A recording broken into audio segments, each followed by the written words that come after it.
Ótimo. Perfeito. O pessoal disse que está tudo perfeito. Então, queria primeiro dar boa tarde a todo mundo que está aí assistindo a gente.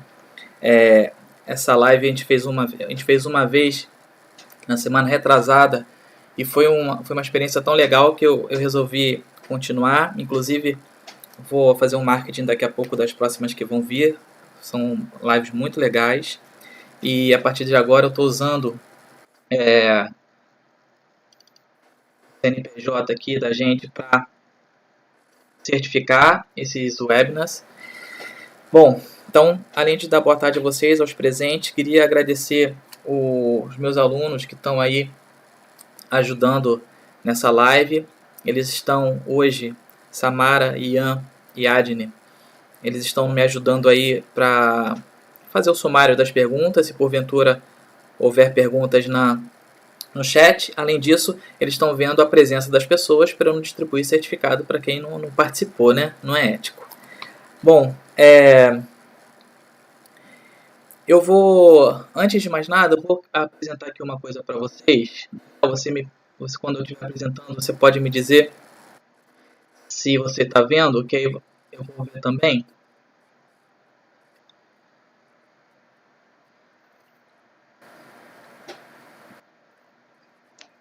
Tô vendo, Luiz.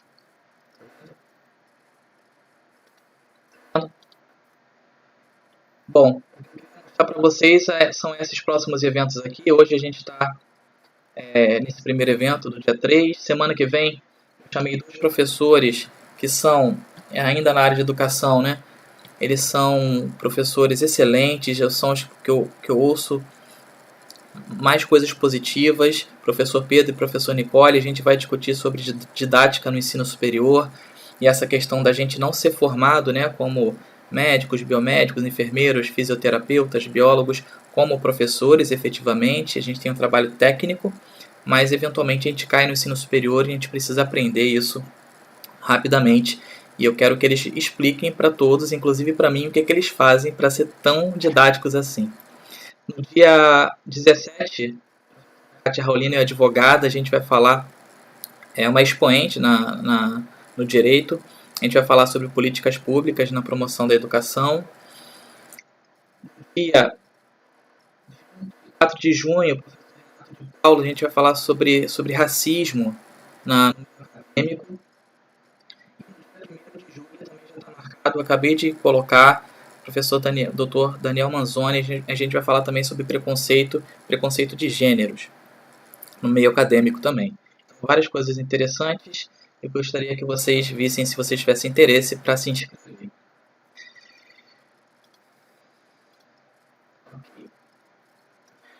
Então, eu não preciso nem ler nada para falar do Daniel, vou apresentar para vocês. Daniel é meu amigo já há 18 anos, nós fizemos biomedicina juntos em 2002, lá na UFRJ. Ele desde então, desde aquela época, a gente estava conversando ontem sobre isso, ele já se mostrava um cara diferente. Foi líder da turma, depois foi presidente do centro acadêmico, depois foi líder dos alunos, depois foi líder dos alunos da pós-graduação, depois ingressou no mestrado e doutorado em bioquímica lá na mesma instituição. Foi professor e coordenador de biomedicina do Centro Universitário Geraldo de Biase, lá no Rio de Janeiro.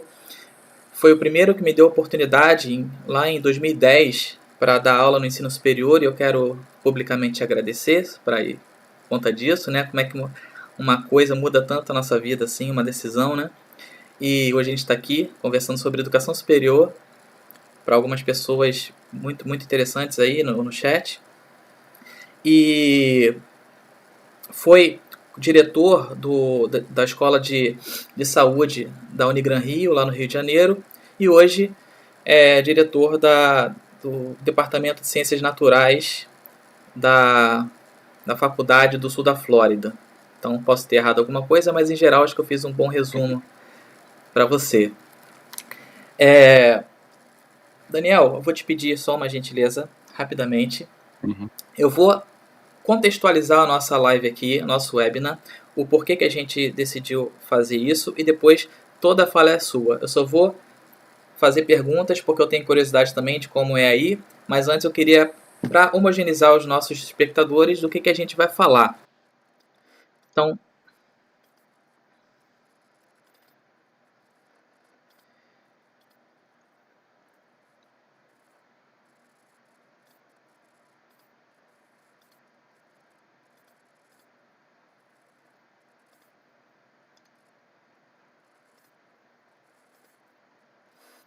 só um momento.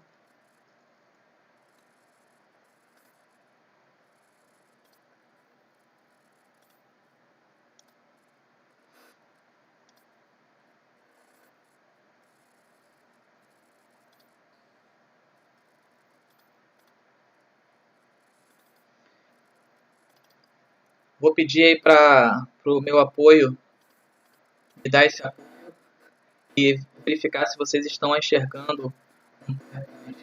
Você consegue enxergar aí, Daniel? Eu tô enxergando o seu PowerPoint, ele só não tá em modo apresentação, mas dá pra ver. Ok. E agora? Agora foi. Foi? Agora foi. Ian, Samara e Adney, se vocês puderem me dar um feedback aqui, se tá tudo certo com o PowerPoint, vocês me avisem no WhatsApp, tá bom? Então, o que eu queria começar contextualizando o nosso webinar é o seguinte: o que a gente vai falar hoje é sobre os desafios do ensino superior no Brasil e Estados Unidos. Eu queria trazer essa perspectiva americana, né, no ensino superior, como é que foi impactado lá, porque muito se discute aqui. Eu ouvi muitos alunos reclamando, que vocês não fazem essas coisas bem feitas, esse EAD é ruim, e os professores não estão capacitados, e vocês tinham que ter se feito isso capacitado antes.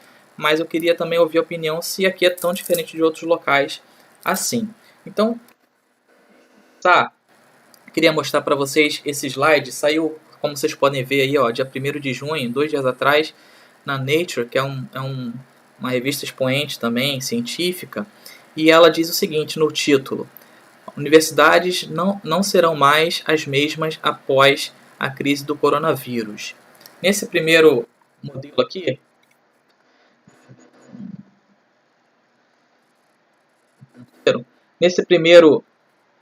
primeira parte do texto, ela fala, por exemplo, que eles souberam na sexta tarde e na outra segunda eles teriam que mudar as suas aulas para online.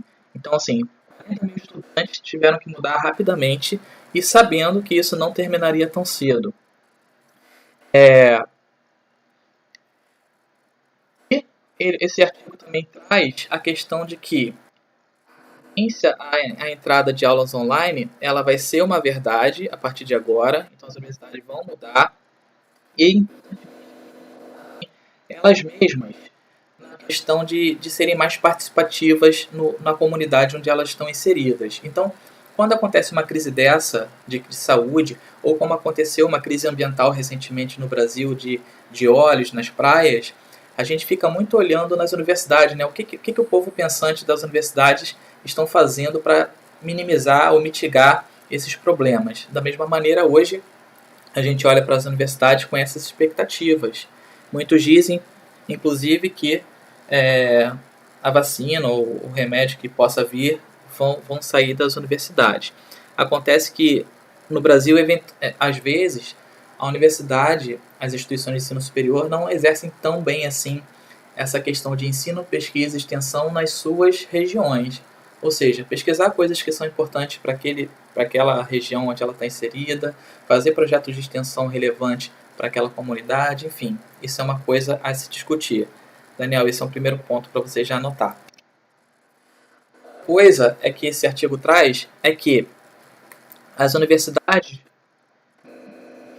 estão mais preparadas, mais fortes, elas estão mais preparadas para esse momento. Mas mesmo elas, o MIT aqui, apesar de ele ter desde 2002, ele teve problemas para sair do modelo deles para oferecer esse estudo online remoto para toda a sua comunidade acadêmica. E ele traz e destaca uma coisa muito interessante nesse artigo, é o seguinte: ele diz que uma universidade via Zoom não é propriamente um ensino à distância. Então, assim, pegar as nossas aulas, apresentar um slide via Google Meet, Zoom, Blackboard, não é um ensino online. de fato. E que, a partir de agora, as faculdades elas vão ter que mudar radicalmente a sua condição e vão provavelmente oferecer mais aulas online. Aqui ele traz uma coisa que eu achei até ruim, que diminuição desse intercâmbio de alunos, já que não precisa tanto desse movimento, né, de inserção. E aproveitar mais os momentos presenciais. Então, sabe-se que o momento presencial é importante, é insubstituível, mas ele não pode ser usado, segundo o artigo, né, ele não pode ser usado, esse momento presencial, como uma simples aula expositiva. Porque uma aula expositiva eu dou agora, como a gente está dando para vocês. A gente usa o PowerPoint, a gente usa o Zoom, a gente usa o Google Meet, e a gente consegue, de maneira síncrona, inclusive responder perguntas, falar sobre um determinado assunto. Mas o que ele está dizendo a partir de agora é que isso vai ser remoto, essa parte positiva remota, e a parte presencial de uma maneira mais intensa, aproveitando mais esse tempo. Finalmente, esse artigo diz que a pandemia afetou países ricos e países pobres. E é por isso que eu trouxe o Daniel aqui. Eu quero que ele me diga lá no país mais poderoso do mundo como é que aconteceu essa transição. E eu vou dar o nosso relato daqui, do Brasil. Mas ele traz aqui um caso do Paquistão, se eu não me engano. Mostrando que muitos alunos não tinham bom acesso à internet e por conta disso eles tiveram que montar uma comissão para ofertar a esses alunos pacotes de internet de celular mais baratos, e que mesmo esses países mais pobres, como o Paquistão, e a gente pode extrapolar para o Brasil, ele passa por um momento de aceleração dessa mudança paradigmática. Então, se antes o MEC já autorizava os cursos à distância, a gente estava caminhando pouco a pouco para essa modalidade, a crise só veio acelerar esse processo. E ele traz uma vertente positiva disso, que a gente vai fazer em meses o que talvez demoraria anos para acontecer e que a gente vai capacitar tanto professores quanto alunos para uma nova era que é muito mais tecnológica. E aí cabe a nós e a vocês que estão nos assistindo avaliar se isso é bom ou se é ruim. Uma outra coisa, Daniel, que eu queria que você anotasse aí para responder para a gente é esse outro artigo que eu estava lendo sobre como é que vai fazer metodologias ativas à distância, partindo do pressuposto que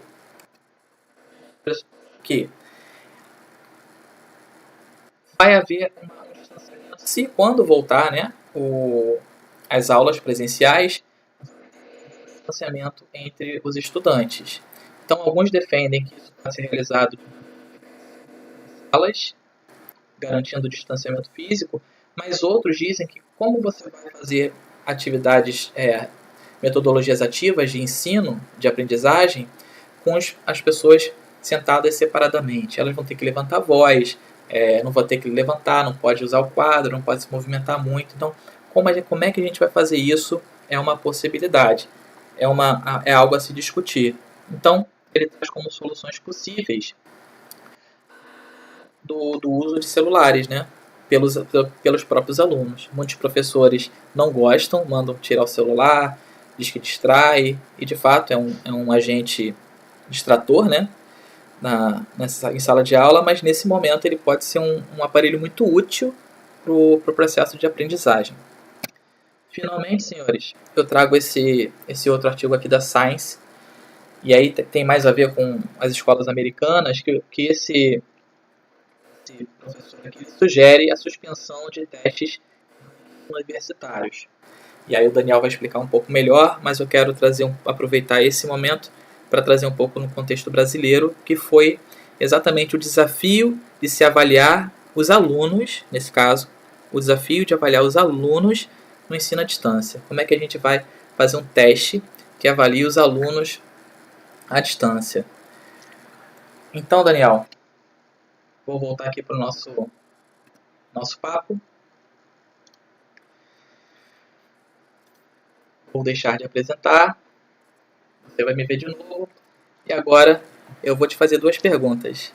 A primeira eu queria que você explicasse para a gente, para todo mundo ficar consciente de como é nos Estados Unidos, como é que é o sistema de educação superior aí, e como é que vocês foram pegos, e como é que vocês fizeram essa transição no momento de pandemia do coronavírus. Então explica pra gente como é que funciona o sistema de ensino superior, que eu sei que é diferente, e depois fala pra gente como é que vocês foram pegos, né, com essas novas diretrizes a partir da pandemia. Oi, Luiz. Bom, boa tarde a todos que estão nos assistindo agora, né? Gostaria de, antes de responder suas perguntas e a gente começar o nosso bate-papo, agradecer imensamente o convite. Você sabe que a recíproca de admiração e acompanhar o seu trabalho é a mesma, são 18 anos de amizade e de carinho muito grande pelo seu trabalho, enfim. Vendo as futuras lives, assim, acho que você, como sempre, pontual e preciso nas escolhas dos temas, enfim, pessoas maravilhosas vão vir falar aqui, vai ser muito importante. Bom, a sua primeira pergunta, como é que é o sistema de educação superior aqui? Ele é bem diferente do sistema de educação no Brasil, né? Assim, por muitos anos eu vivi o sistema de educação brasileiro e, assim, a gente tem um sistema pouco flexível no Brasil, de educação superior. Né? Então, você tem um sistema de entrada, né, que mudou ao longo do tempo, mas basicamente, ou você faz uma avaliação, hoje tem a avaliação nacional, né, para entrada nas universidades, ou muitas até nem tem, a gente está falando de universidades menores, particulares, nem tem um sistema de coletivo de entrada somente, né, então usam outros sistemas, mas basicamente você já escolhe a sua carreira desde o início, né? Então, assim, hoje o menino faz um vestibular para medicina, o mesmo um estudante já não tradicional faz um vestibular para enfermagem ou para qualquer carreira, ele escolhe a carreira antes de entrar na universidade. A gente sabe que existe migração, transferência de curso, mas é uma escolha precoce.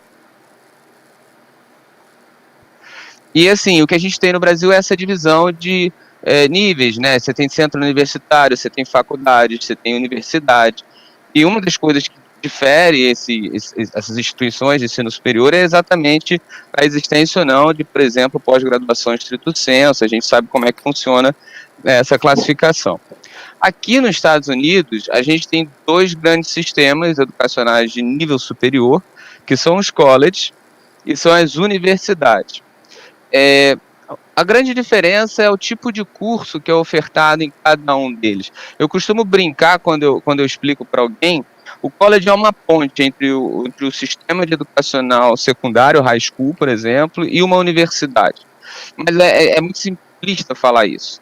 Os colleges, na verdade, eles oferecem cursos associados, enfim, cursos de 2 anos, cursos que vão dar uma formação.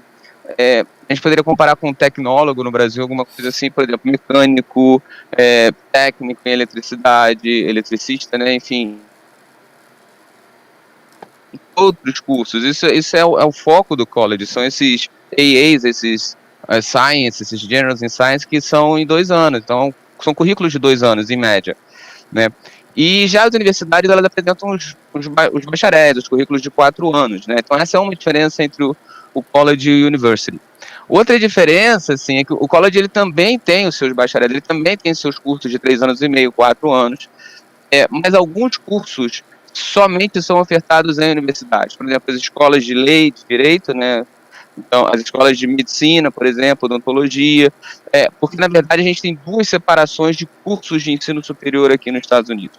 Tem os cursos que nós consideramos undergraduate, né? A gente está falando desses associados, alguns bacharéis, como, por exemplo, nursing, que é enfermagem, de radiografia ou de higiene dental. Você tem esses programas, né, alguns de 4 anos, até 2 anos, que são undergraduate. E aí os colleges, muitos oferecem esse tipo de curso. Já os cursos que são graduate, por exemplo, medicina, lei, eu estou falando inglês, direito, esses cursos eles são graduation, ou seja, eles são depois, é uma etapa seguinte. E somente universidades oferecem esse tipo de curso. Então você tem essas duas instâncias de instituições superiores, os colleges e as universidades. Basicamente a diferença é os tipos de curso e esse nível de undergraduate e graduation. Quando você fala de graduation, você inclui aí, sim, o que no Brasil nós chamamos de pós-graduação. Inclui mestrado, doutorado. Então, só a universidade tem esse tipo de programa, entendeu? Os colleges não têm. E assim, se eu falar do meu college, onde eu trabalho, nós somos estaduais, somos um college estadual do sul da Flórida. E a gente não tem esses programas de graduation, a gente não tem mestrado, a gente não tem doutorado, a gente não tem medicina, a gente não tem direito, a gente não tem esses cursos que são graduate, não undergraduate, entendeu? Então, assim, essa é a diferença básica do sistema, tá?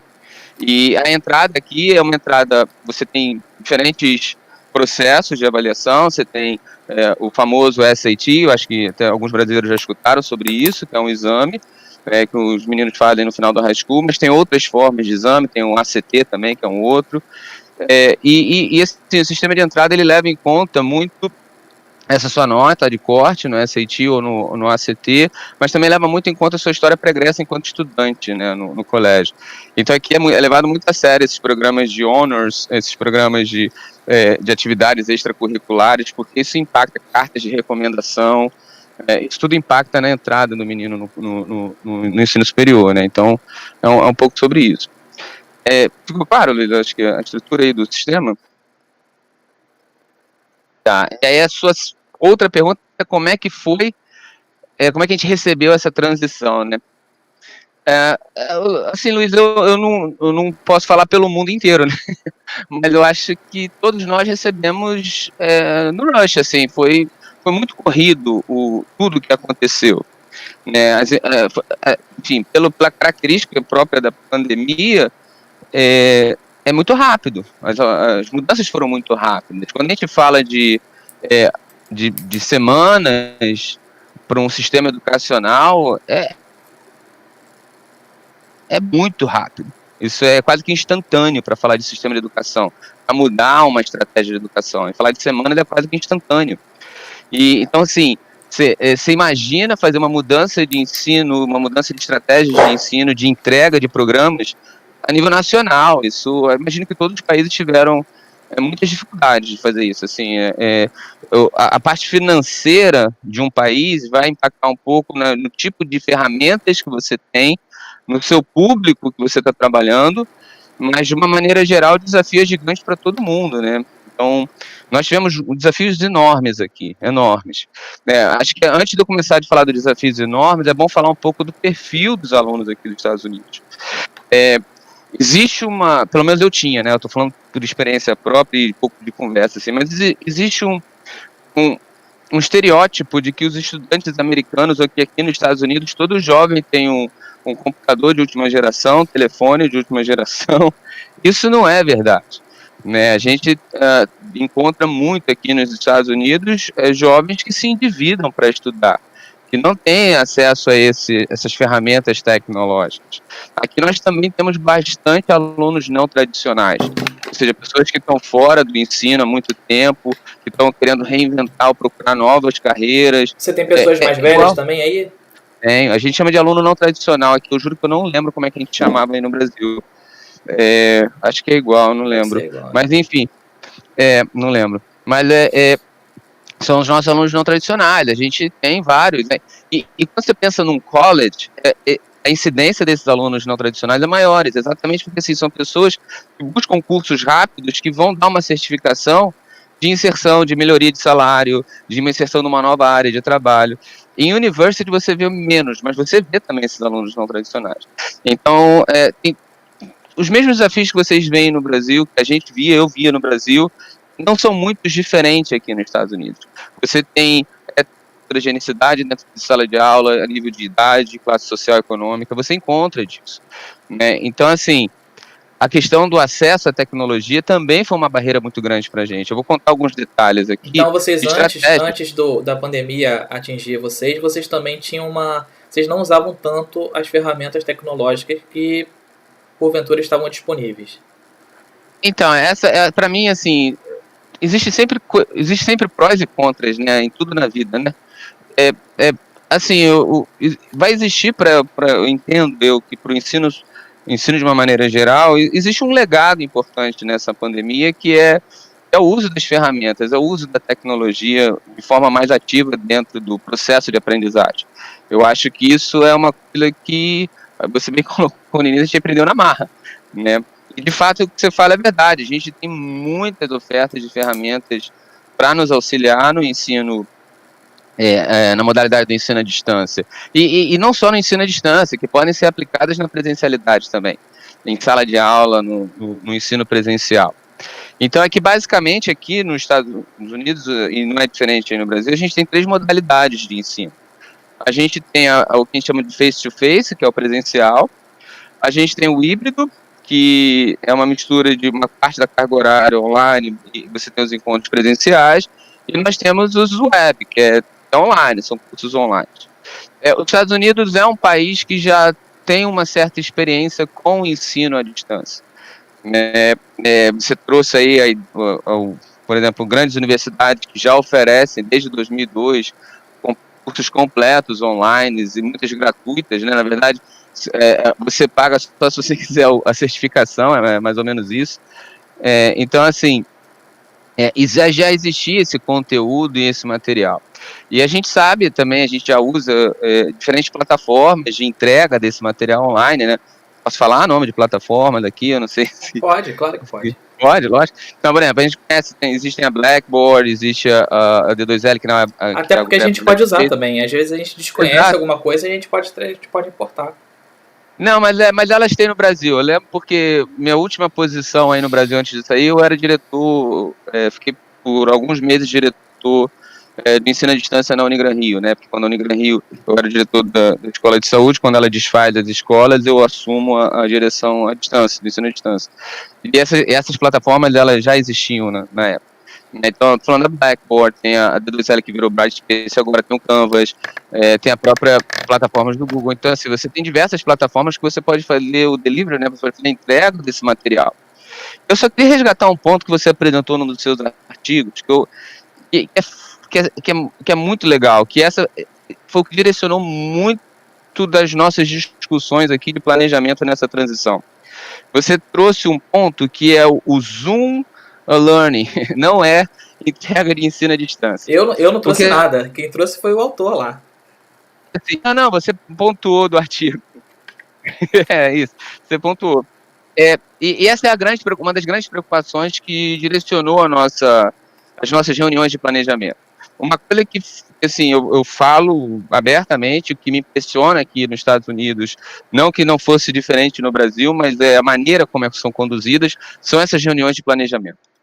Aqui o planejamento ele é levado muito a sério, muito a sério. E, então, assim, voltando para a sua pergunta, como é que foi o processo? Exatamente por aqui a gente ter um planejamento muito precoce para as coisas. Por exemplo, eu como chair do departamento, eu já planejei o horário do ano que vem. Então, assim, já estava tudo planejado. Pode falar, Luiz. Falando nisso, tem uma pergunta já no chat aqui, que é exatamente o que você falou. Se essa crise vai impactar o planejamento da entrada dos alunos agora nesse novo semestre que se inicia aí nos Estados Unidos, agora, né? Em breve. A gente está no Summer. Não expliquei como é que funciona também os períodos, né? A gente está no Summer, o Summer termina em julho, final de julho, e aí o outono, que é o Fall, começa final de agosto. Final de agosto a gente tem uma nova entrada. E o planejamento para essa entrada? Olha, eu já anotei aqui. Planejamento. Então eu vou te fazer um relato, um desabafo pessoal. Tá. Sobre isso. Enfim, na verdade, então assim, voltando, como é que é o impacto? Aqui, então assim, a gente tem três. No Brasil, você tem semestralidade, né? Ou seja, você tem o primeiro semestre, segundo semestre, ou você tem anualidade, os currículos do ano, né? Enfim, você tem mais ou menos, basicamente, essas duas estruturas curriculares. Aqui nos Estados Unidos, você ao ano, você tem 3 semestres, 3 terms, né? Que não são semestres. Você tem 2 de 16 semanas, quase 17 semanas, que é no início do ano, que a gente chama do Spring, que vai mais ou menos de janeiro até maio, início de maio, e você tem outro de período que vai, a gente chama do fall, outono, que vai de meados de agosto até dezembro. E nesse intervalo, a gente tem um summer, que são menos semanas, são 13 semanas, os cursos são condensados, que vai mais ou menos do início de maio a final de julho. Então, assim, a gente tem 3 períodos dentro do ano, 3 períodos acadêmicos. Então, assim, planejamento de horário, são 3 vezes ao ano, tudo 3 vezes ao ano. E aí, assim, como é que a gente foi pego pela pandemia, né? Enfim, a gente já vinha acompanhando a crescente os números de casos, né? O que era uma epidemia se tornando uma pandemia, e isso afligindo os Estados Unidos também, né? E isso aconteceu ali início de março, mais ou menos. Mas a decisão de fechamento das instituições de ensino por questões do stay at home order, né, de ficar em casa, não sei o que, foi no meados de março. E assim, a gente tem um feriado, os Estados Unidos tem pouco feriados, mas a gente tem um feriado longo, que é o Spring Break, né, que é uma quebra na primavera, que dependendo do condado, do estado, varia ali entre março e abril, em geral. Então, assim, eu vou falar particularmente porque assim, eu não posso falar do norte, eu não posso falar da outra costa, porque o Spring Break, então aquela lógica de que assim, sexta-feira eu recebi a ordem e segunda eu tinha aula para dar, não aconteceu no nosso caso. Assim, no nosso caso, a gente teve. Foi menos impactante em relação a isso. Porque a gente na semana que era para começar o Stay at Home, era o nosso Spring Break. Então já não teria aula normalmente. Isso foi. Mas é casual isso. Isso não é uma coisa generalizada no país. Casualmente, no nosso caso, calhou de acontecer isso. E aí o que a gente fez, a gente adotou mais uma semana de Spring Break. A gente adotou 15 dias de Spring Break e foram dias intensos de reuniões de planejamento. Como o chair do departamento reúne todos os professores, discute como é que vai ser seu curso. Porque assim, Nós tivemos aqui também umas instituições que fizeram isso. Eles anteciparam as férias ou alguns feriados prolongados para tentar minimamente organizar o calendário e como seriam as aulas e minimamente também capacitar os professores para a plataforma que eles não estavam capacitados, né? Algumas fizeram isso, outras trocaram o pneu com o carro andando. Então assim, aqui algumas tiveram que trocar o pneu com o carro andando. Na verdade, acho que todo mundo trocou o pneu com o carro andando, Luiz. Assim, a diferença é a velocidade que o carro estava, né? Acho que o ponto é esse. Então, assim, nós tivemos reuniões intensas principalmente na primeira semana, que já era o Spring Break mesmo. E assim, porque qual era a grande dificuldade? Aqui o curso presencial é presencial. Então, assim, a gente, como instituição, né, como entidade institucional, a gente tem a plataforma, a gente tem a possibilidade desse professor presencial fazer o uso da plataforma como suporte. Aí como no Brasil também, a gente sabe disso. Muitas instituições no Brasil que têm modalidade online, tem a plataforma disponibilizada para todo mundo. Mas muitos, assim como no Brasil aqui também, muitos não fazem uso dessa plataforma como suporte de entrega de material, etc. Então, para esses tipos de... muito mais difícil fazer a transição, porque era uma criação do zero, né? Então, assim, foi muito planejamento, porque como é que você tem cursos de entrega prática, como anatomia e fisiologia, e aqui as disciplinas elas são mais catedráticas do que aí no Brasil. Por exemplo, biologia celular geral, que é o General Biology, biologia geral. O meu college, o código para essa disciplina é o mesmo do outro college da Flórida, isso facilita a transição. É o BSC 1010C, é o código. Então é o General Biology 1 para todo mundo, é igual. Então, assim, anatomia e fisiologia 1 é anatomia e fisiologia 1 para todo mundo, é o mesmo código. Então, assim, facilita um pouco a estrutura curricular nesse sentido. Mas esses cursos que têm essas entregas práticas, eles eram basicamente presenciais e tinha muito pouco material preparado para online. Então, assim, a primeira decisão que eu me recordo das reuniões foi, ok, como é que a gente vai fazer a entrega online, o delivery online agora? Como é que a gente vai fazer isso? E a gente adotou uma ferramenta de live streaming, que é o Zoom, né? Eu acho que ela ficou bem famosa por conta disso, que já existia. Aí que a gente começa essa discussão. Que já existia. Um ou outro professor fazia o uso, igual o Google Classroom ou qualquer outra do gênero, o Google que você está usando agora. Então, assim, um ou outro fazia. Tava lá e a gente não aproveitava, entendeu? Então, assim, a primeira decisão foi essa, qual é a estratégia de entrega. A partir do segundo momento de discussão, teve um momento de como é que a gente comunica os estudantes, e aí a partir do momento que a gente decide qual é a ferramenta que a gente vai usar de entrega, então era o Zoom, a gente estudou como é que incorporava a ferramenta do Zoom na nossa plataforma, que a nossa especificamente é a Brightspace, da D2L. Então, o nosso setor de TI teve todo um trabalho de fazer essa integração da plataforma para facilitar a vida dos professores e dos estudantes, para ter acesso a um único ambiente, né? Isso é fundamental. E aí a gente fez a comunicação. Quando nós saímos, antes de sair para o Spring Break, a gente já tinha uma ideia de que isso poderia acontecer, e por reuniões administrativas. Então a gente já tinha que meio pré-avisar os estudantes, fiquem atentos à comunicação, porque pode ser que a gente não retorne presencialmente às aulas, etc. Então essa foi a primeira decisão. Aí a segunda foi a comunicação. E aí surge o terceiro problema, que é o acesso à tecnologia. Né? A gente mapeou, nós somos um college relativamente grande, não somos small nem gigante, mas somos um college estadual. Então a gente mapeou pelos questionários estudantes que pudessem ter alguma dificuldade. E qual era a incidência disso? Aí.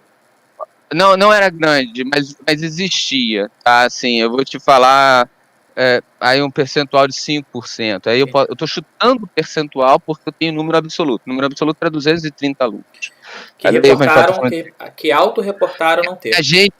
Que a gente sabia, por questões de questionários, que a gente faz o survey todo semestre, a gente faz o survey, entre eles cai o survey de questionário de acessibilidade, tecnologia, etc. A gente tinha uma noção que poderia ter dificuldade. Mas isso a gente também tem a percepção que era uma subnotificação, Luiz. Porque, assim, uma coisa que também tem que entender da realidade americana é o tamanho das famílias. Então, assim, você imagina, não é só o ensino superior que está migrando para uma plataforma online. É do elementary, middle school, high school. O próprio trabalho dos pais também, né? Dos pais, exatamente. Então, assim, é muito comum você ter aqui nos Estados Unidos famílias com filhos em college e ensino secundário. Você tem. E é muito comum que essas famílias tenham um device, tenham um computador.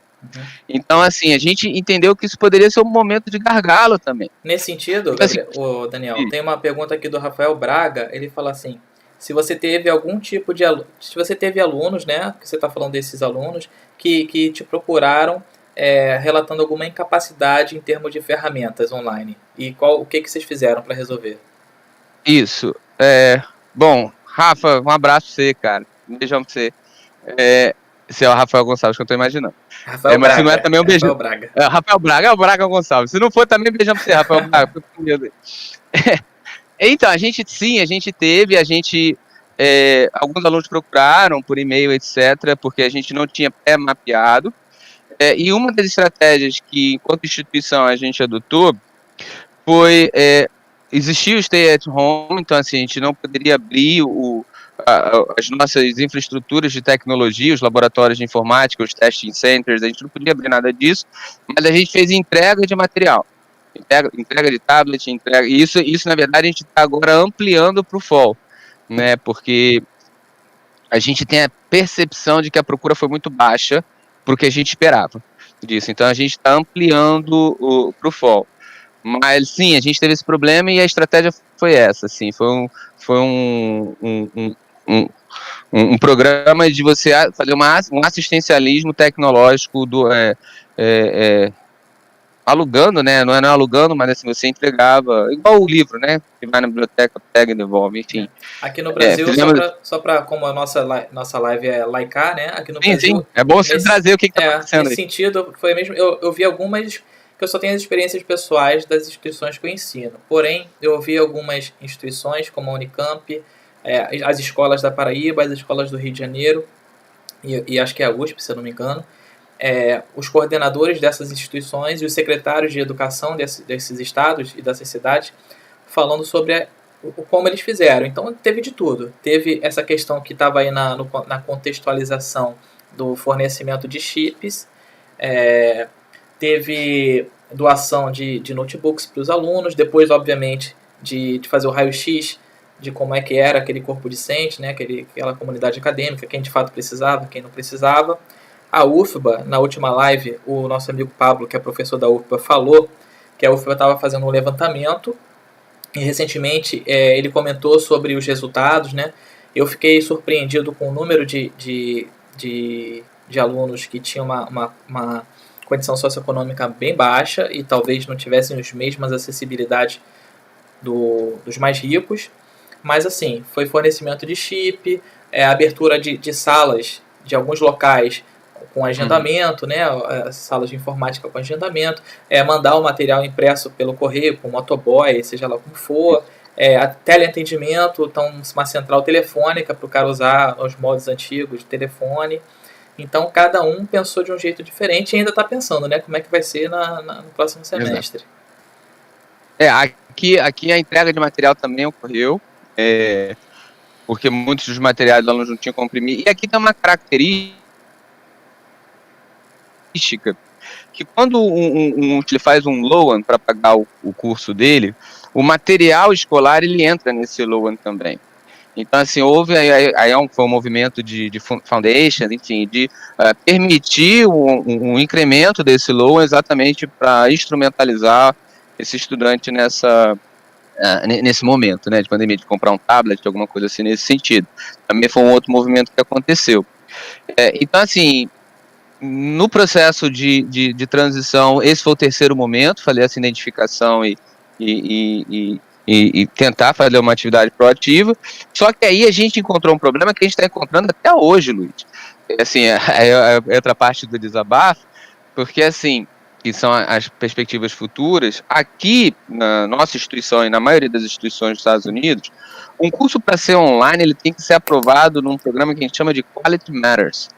Ou seja, ele tem que passar numa avaliação de qualidade. Tem uns checks lá que ele tem que atingir. E você imagina, assim, essa transição ficou impossível fazer esse tipo de validação e aprovação de qualidade. Então, assim, eu como gestor, minha maior preocupação era qual era a qualidade desse programa, né? Então, assim, eu acho que é uma preocupação genuína. Então, assim, hoje o que a gente está vivenciando é correr atrás desses cursos que foram construídos assim meio de sexta para segunda, eles atingirem o mínimo do Quality Matters, ou seja, então a gente está fazendo reuniões para ter os comitês de avaliação, fazendo esse tipo de avaliação, porque isso garante minimamente a qualidade do que está sendo entregue, ou pelo menos respeitar os padrões mínimos de qualidade da entrega do ensino esperado, do ensino à distância. Então essa foi uma quarta onda nossa, assim, foi como é que a gente acompanha isso. Né, como é que a gente valida essa qualidade? Porque existe um processo aqui, já existia um processo para você criar um curso online. Hoje mesmo eu recebi um formulário de um novo curso que a gente precisa avaliar, né, que é uma introdução da biologia, e assim, não existiu avaliação disso. Então, essa foi uma dificuldade muito grande que a gente encontrou também, né, como é que a gente entrega com qualidade isso. E aí, enfim, passadas 2 semanas, a gente chegou no momento que a gente passou a ter 3 momentos de ensino à distância. Na verdade, 2 momentos de ensino à distância. Já existiam as disciplinas online, então foi vida que segue. E aí, das disciplinas que eram face-to-face presenciais e transitaram para o online, mesmo usando a plataforma do Zoom, mesmo usando a ferramenta do Zoom, a gente criou 2 tipos de disciplina. Uma que continuou respeitando o horário agendado das turmas, então se eu tinha aula às 9 horas da manhã, era uma live no Zoom, às 9 horas da manhã. A gente chama meeting synchronously, que significa síncrono com, não sei mais falar, enfim, obrigado, com horário agendado.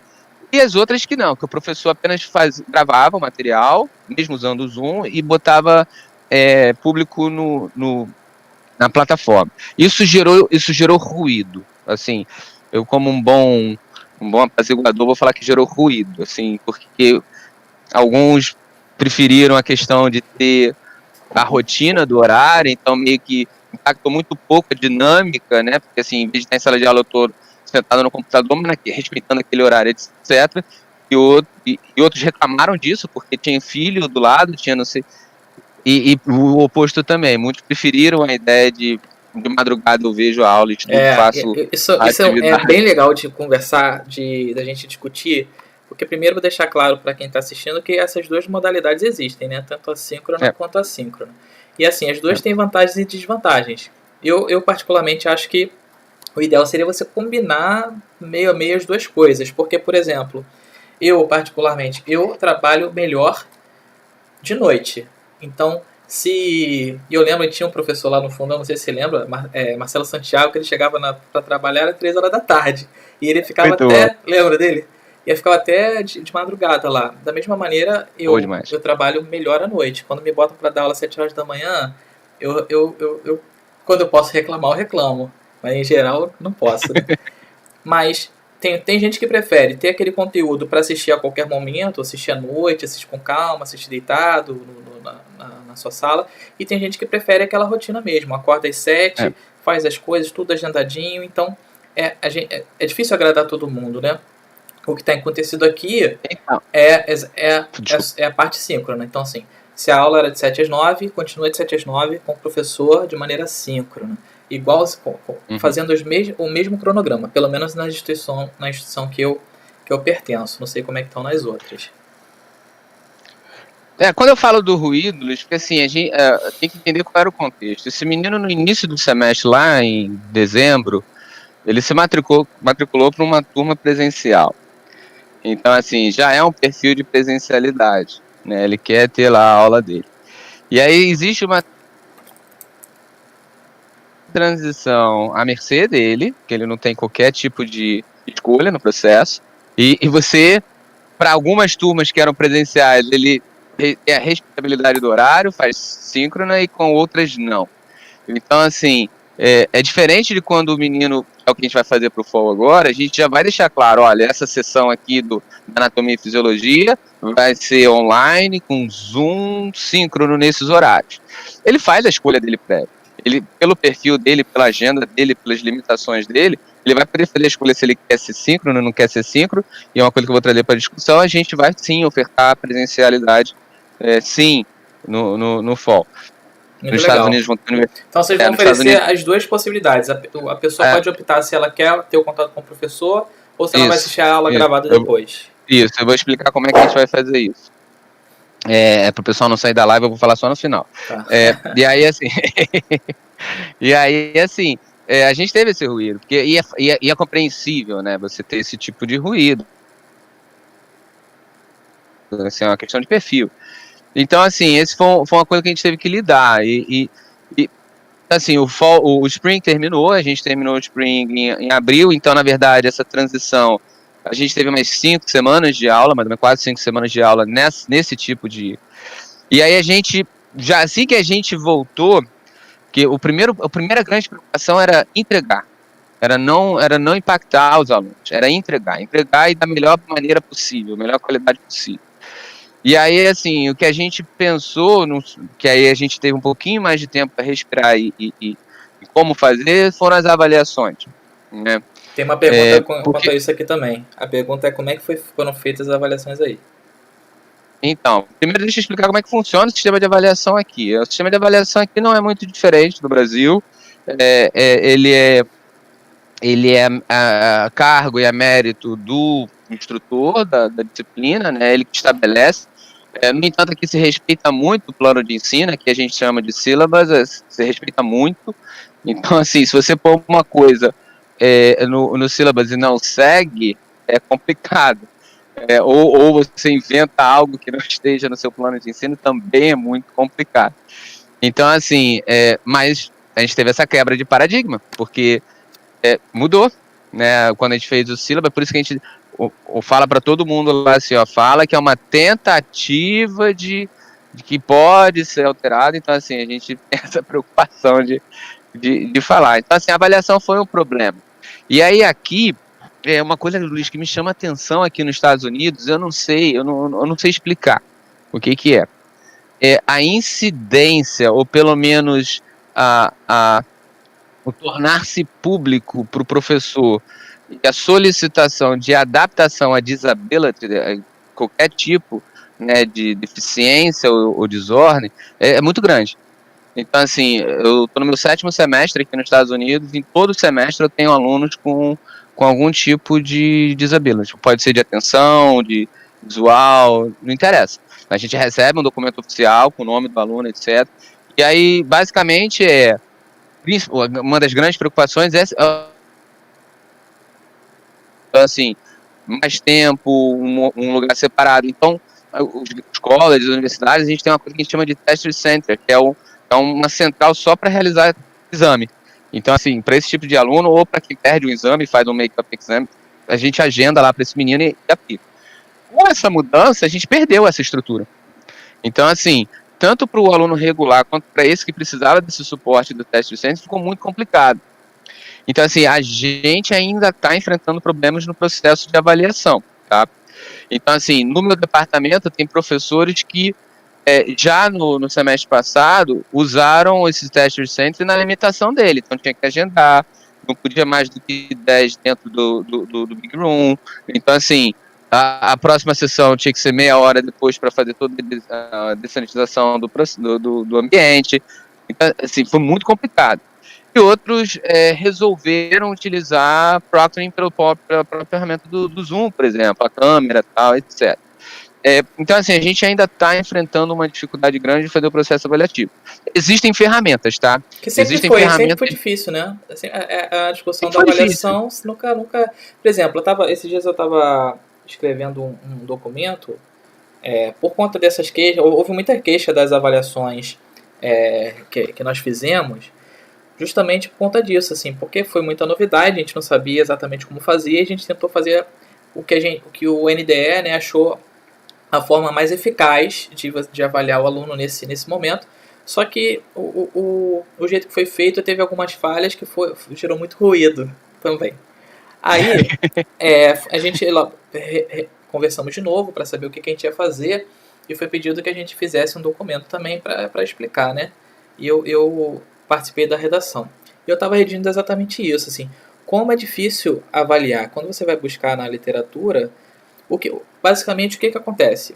A gente está migrando de um modelo expositivo, que eu e você a gente estudou, que é o professor fala, a gente anota ou não anota e vai na sorte, pega o caderno da colega, mas assim, é o professor, slide ou quadro, e a gente ouve, não tem acesso a ele, não tem nada. E a gente se vira, faz a prova objetiva.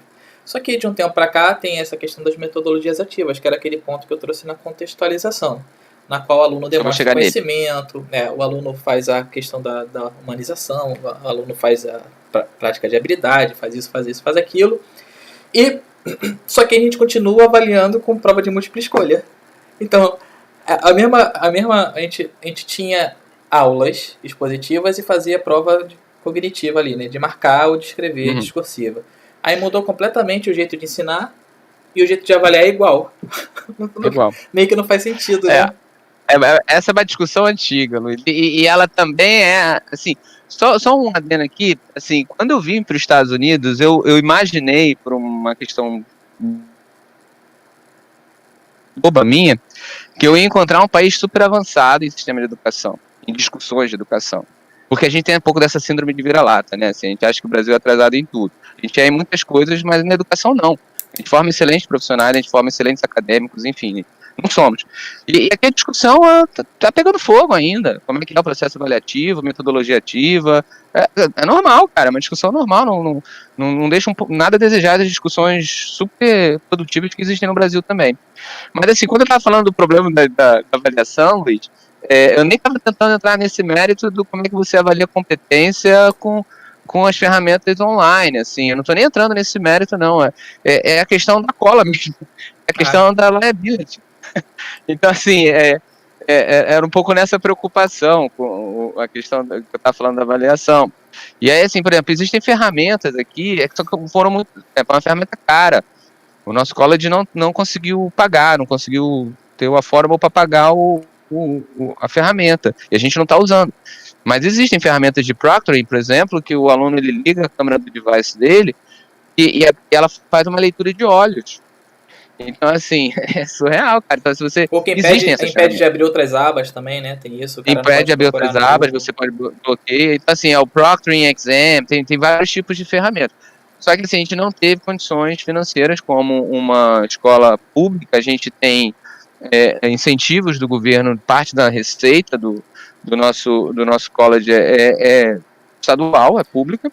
Mas sabe o que eu acho, E Daniel? parte, Eu não dou alguns meses para ter isso de uma maneira mais barata e mais acessível para todo eu mundo. espero, eu espero. Só tem um e é caro porque ninguém nunca precisou usar. Agora, devido à aceleração, a competição para ofertar novas ferramentas e até você descobrir as falhas que existem nas atuais, vai fazer com que existam mais opções, surjam mais opções. Eu acredito que essa questão aqui a gente chama pesca, da cola barra pesca, ela pode ser minimizada com essa questão dessa plataforma aí que você está falando, que não existe ou é cara, mas que daqui a alguns meses, por conta da necessidade, alguém vai oferecer. O Google vai oferecer.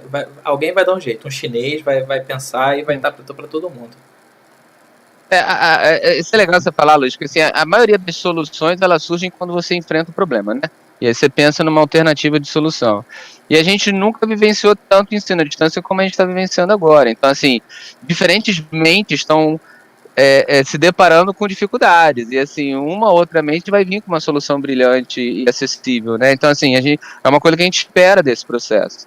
É o que eu falo dos legados. Assim, esse eu acho que pode ser um legado importante para o sistema educacional. Então, a gente chegou nesse momento da avaliação, né?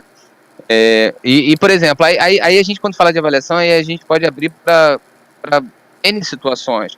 Por exemplo, o nursing, né? Imagina os alunos que estão se formando no nursing. Eles têm que fazer uma prova final, né? Tipo o pessoal faz da medicina lá, do direito, OAB, não sei o que. Aqui também tem essas provas de validação de carreira no final, tal. Então, assim, como é que você faz essas provas níveis nacionais ou estaduais, de maneira online, etc. Então, assim, extramuro, essa discussão acabou sendo extramuro, porque foi para outras situações. Por exemplo, dentro lá do nosso escola, a gente tem a formação do pedagogo, né, para dar aula em Elementary, até porque a gente é uma estadual, então a gente certifica professores de colégio. E eles também têm que fazer uma prova do BSE. Então, assim, como é que faz essa prova? Então, assim, é uma discussão lá que a chair da língua estava desesperada. O Estado não sabia direito como fazer ainda. Ou seja, aí então, também assim, a gente não sabe, porque tem várias questões aqui de como avaliar nesse período. E aí, assim, não tem as ferramentas que evitem pesca e tem muitas ocasiões que necessitam de provas desse tipo que você está falando, né? Provas de conselho, ou provas de grandes vestibulares, de grandes exames, que as pessoas ainda não têm ideia de como fazer. A gente vai resolvendo aos poucos, né? E esperar que surjam novas ferramentas. Isso vai ser um processo de aprendizado da gente também. Então, assim, como é que a gente faz isso? Isso a gente está respondendo ao Pedro, ao Rafael e à Ana Lúcia. Foram perguntas. Então, isso é uma dificuldade que, assim, a gente vai ter que procurar soluções. E o procurar soluções passa não só por procurar ferramentas, mas também por procurar diferentes formas. Né? Então, assim, não é só procurar uma ferramenta que dê conta da nossa forma atual. É pensar em soluções de diferentes formas de avaliação também. Né? Eu acho que isso tudo entra no escopo da discussão. Então, assim, a gente, dentro dessa realidade, a gente terminou o Spring, a gente terminou a primavera no final de abril, início de maio. Mas, nesse paralelo, toda a correria de refazer toda a programação que já tinha sido feita para o Summer, de transformar, porque assim, a pandemia ela é dinâmica, né? Então, assim, todo dia muda. Tem os updates, todo dia muda. Então, assim, aquele momento que a gente fez a transição era fica em casa. Aí, assim, a gente já tinha um Summer planejado com aula presencial. Então, quando a gente volta, a gente tem que correr para refazer todo o programa, toda a programação do Summer para online, porque a decisão o Summer vai ser online. Então, assim, corre-se atrás, muda, os que já estavam matriculados, faz transição.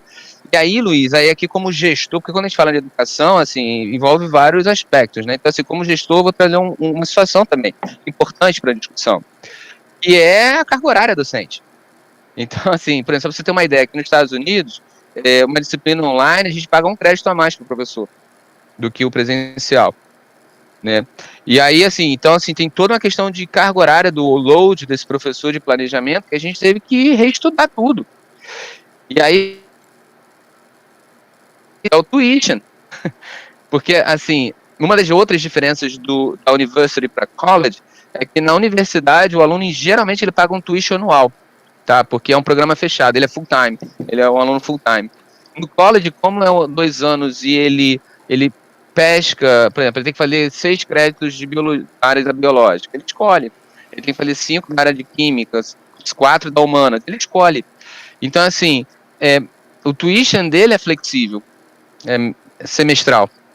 Então, e você tem diferença de valores para o online e presencial em alguns aspectos. Então, assim, são vários detalhes nessa transição que não é só a entrega, o uso de ferramentas, a aula online, se é síncrono ou não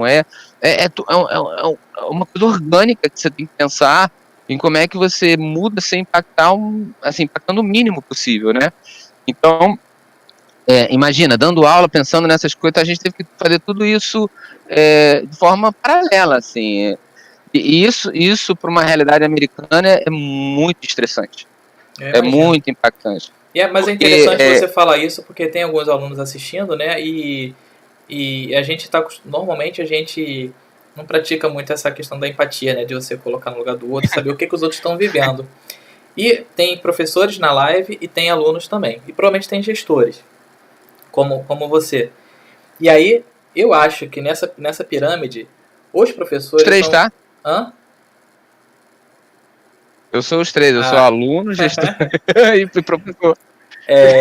Mas dentre esses 3 que você eu acho que a sua função de professor talvez seja a mais atingindo em questão de demandas, porque você tem demanda que vem do seu gestor, tem demanda que vem dos alunos, ambos perdidos, ambos sem saber para onde ir e com reclamações, muitas queixas que são válidas, inclusive, e o professor pega aquilo tudo ali. Eu tenho muito receio que os meus colegas estejam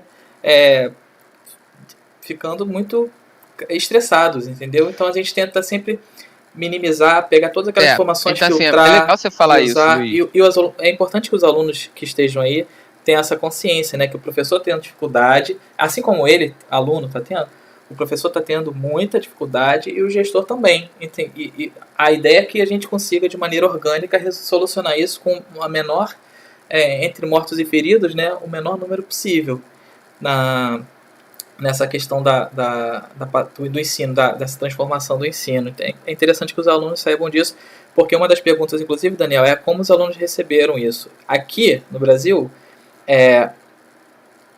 pela minha percepção, tá? Minha percepção. Inicialmente, odiaram, mas não teve jeito, né? Isso poderia atrapalhar a questão da formatura, podia atrapalhar a questão do semestre, enfim, ia atrapalhar muita coisa, então... Muita queixa. Em geral, os alunos não gostam do EAD. Professores também. Só que depois do início, mais complicado, os professores mais capacitados, mais envolvidos com a tecnologia, as coisas começaram a fluir melhor. Mas hoje, e eu participei até de uma reunião recente com os colegas da biomedicina, a percepção geral é porque o meu semestre terminou no meio, então não tive essa percepção final. Que começou estressado, melhorou, só que no final aconteceu tanta coisa e as coisas mudavam com tanto dinamismo, porque o MEC uma hora falava que podia, depois não podia, depois pode até o 4º ano, depois assim, depois assado. A prática pode, a prática não pode. Todo dia mudava as diretrizes e a gente ficava perdido. E aí chegou um momento que a gente está cansado. A gente não consegue mais receber, filtrar aquela informação e replicar com a mesma intensidade que a gente estava replicando há, sei lá, um mês atrás. Porque é muita informação, cara. Todo dia é um caminhão de e-mails de gestores e de alunos que a gente tem que filtrar. Como é que foi os alunos aí? Bom, primeiro desculpa que às vezes parece que eu tô te atropelando porque trava um pouco para mim, aí eu acho que você parou de falar, então desculpa, tá? Bom, então assim, vou pegar primeiro o início que você falou. Eu acho muito importante você estar trazendo essa discussão, Luiz, porque assim, acho que como um todo nessa pandemia, independente de qual setor, ou qual área, ou qual aspecto a gente esteja avaliando, a homogeneidade, o dar as mãos, a empatia, né, que você trouxe, a questão da discussão, é fundamental, cara. Então, assim, a gente está vivendo um momento sem precedentes, enfim, a gente tá quebrando completamente protocolos, quebrando rotinas, quebrando estruturas, é uma coisa nova para todo mundo. E é legal você trazer isso, porque, assim, existe uma diferença de perfil de aluno nos Estados Unidos que eu encontrei, né, e dos alunos do Brasil, tá? Isso aí a gente poderia fazer uma outra live sobre isso, se você quiser. Mas, assim, existe aqui um entendimento desse esforço docente, tá? Existe esse reconhecimento. Existe aqui uma percepção de dar as mãos, assim, de não, vamos juntos. Estamos todos na mesma tempestade. É um problema para todos. Posso né? fazer um parênteses? Existe. Pode. Mas é achismo e um texto que eu li que corroborava com um achismo meu. Eu acho que tem alguns países que esse sentimento, e especialmente da Ásia, esse sentimento, né, de coletividade e de dar as mãos e de se apoiar como sociedade, ele é mais evidente porque esses países já tiveram crises anteriores de saúde, de terremoto, de maremoto, de guerra, de tanta coisa que aconteceu, de avião que bate nas torres. Então, que assim, você tem uma sensação como país de que a sociedade precisa nesses momentos, quanto mais ela se apoiar, ao invés de polarizar, né? Quanto mais ela se tiver junta, se apoiar, mais fácil você consegue passar por isso e com menos estresse. E mais forte. E mais forte. E sair mais forte, exatamente. Desculpa te interromper. Então, assim, não, pô, fantástico você falou. E assim, só pra fazer um adendo aqui, é muito engraçado isso que você falou, né? A gente tá começando a temporada de furacão aqui. Começou 1º de junho, então assim, já tá na letra C já os furacões. Esse tá vindo lá pelo Golfo e vai atingir Texano, não vai atingir a gente. Mas, cara, é uma preocupação anual, cara. É uma epidemia anual que a gente tem de catástrofe. Que a gente não então, tem assim, esse tipo exato, de... Isso fortalece esse sentimento de sociedade, né, de unificação. Bom, mas enfim, voltando. Então, houve essa percepção de que os professores eram um pilar para que isso desse certo. Então, houve toda uma preocupação de que os professores se sentissem protegidos, entendeu? Então, assim, aqui é levado muito a sério a avaliação discente, porque, enfim, a gente sabe como é que são as relações trabalhistas aqui nos Estados Unidos. Quem não sabe, eu vou explicar. Eu, por exemplo, sou funcionário público, eu sou tenure track, a princípio eu tenho estabilidade, mas se começar a vir avaliação negativa minha, eu não cumpri o checklist lá de meta que eu tenho que cumprir no ano, eu vou ser demitido. E ser demitido significa ser demitido. Eu não tenho férias, não tenho 40% de FGTS, é isso. Então, assim, existe levado muito a sério essa avaliação discente. No entanto, foi entendido que é um momento de transição, porque isso gera um estresse no docente a mais. A questão é assim, não estou preparado para isso, eu não vou entregar da melhor maneira, vão me avaliar negativamente, vão me trocar. Isso existe. Esse é o aspecto negativo desse tipo de relação trabalhista, né? Um pouco do sentimento de instabilidade. Mas, enfim, é uma outra discussão também.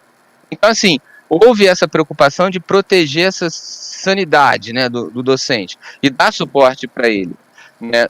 Um aspecto importante, eu não sei como é que está aí no Brasil, mas a maioria, pelo menos os amigos de outras universidades que eu tenho, de college, a gente conversa, e assim, a gente, particularmente também, a gente criou, a gente tem um setor que foi criado só para isso, de mental health, assim, de saúde mental, para todo o corpo social, né, discente, docente. Então, um pouco disso que você está falando foi preocupações dessas discussões, né, de como é que a gente dá esse suporte também de saúde mental para os nossos profissionais, para os nossos alunos. Então, a gente tem esse serviço mais organizado, especificamente para o Covid, dentro do nosso college, né, de saúde mental. Mas enfim, aí agora o segundo momento do questionamento é a percepção dos alunos. A gente já rodou os questionários da primavera, né, do Spring, a gente já tem os resultados. E aí? Não saíram oficialmente. Então, não saíram oficialmente, mas eu vou dar não poderia estar falando, mas enfim. Vou falar algumas coisas. Eu posso te dar um número que é importante, assim, para a nossa discussão. 70% dos alunos querem a volta do ensino presencial. Então, assim, Eu imagino que aqui vai ser mais, inclusive. Então, assim, isso demonstra que, ok, eles aceitaram essa transição, mas estão ansiosos para que a gente retorne para, eu não digo zona de conforto, porque zona de conforto dá uma ideia de preguiça, né? Assim, dá uma ideia, mas para voltar para o perfil dele, cara. A gente tem que respeitar o perfil dos alunos, a gente tem que respeitar o perfil dos professores também, né? Então, assim, 70% do corpo docente nosso, não sei se eu podia estar falando isso aqui, se alguém da South Florida estiver vendo, I'm so sorry, mas assim, querem o retorno presencial, não querem a continuidade disso. Então, assim, o Summer está acontecendo, ele está todo online, o Summer, né? A gente teve muita dificuldade com disciplinas práticas. Eu, por exemplo, estou ensinando agora no Summer, estou lecionando Anatomia e Fisiologia 2, então a gente tem 3 créditos presenciais e 1,5 online. Resumindo, são 3 horas de aula teórica e uma hora e 45 minutos de aula prática.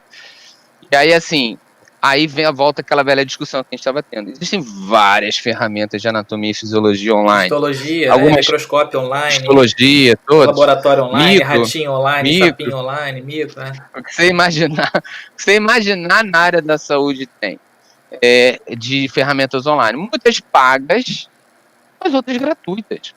Né? Assim, a gente como college tem acesso a... Desculpa, é porque assim, eu tô com as perguntas aqui, toda vez que você toca eu volto nas perguntas. Teve uma pergunta aqui, se eu não me engano foi do Pedro Paulo, ele falou assim, não foi do Pedro não, eu esqueci de anotar o nome, mas ele pergunta assim, se porventura amanhã descubram a vacina e volte tudo ao que era antes, né?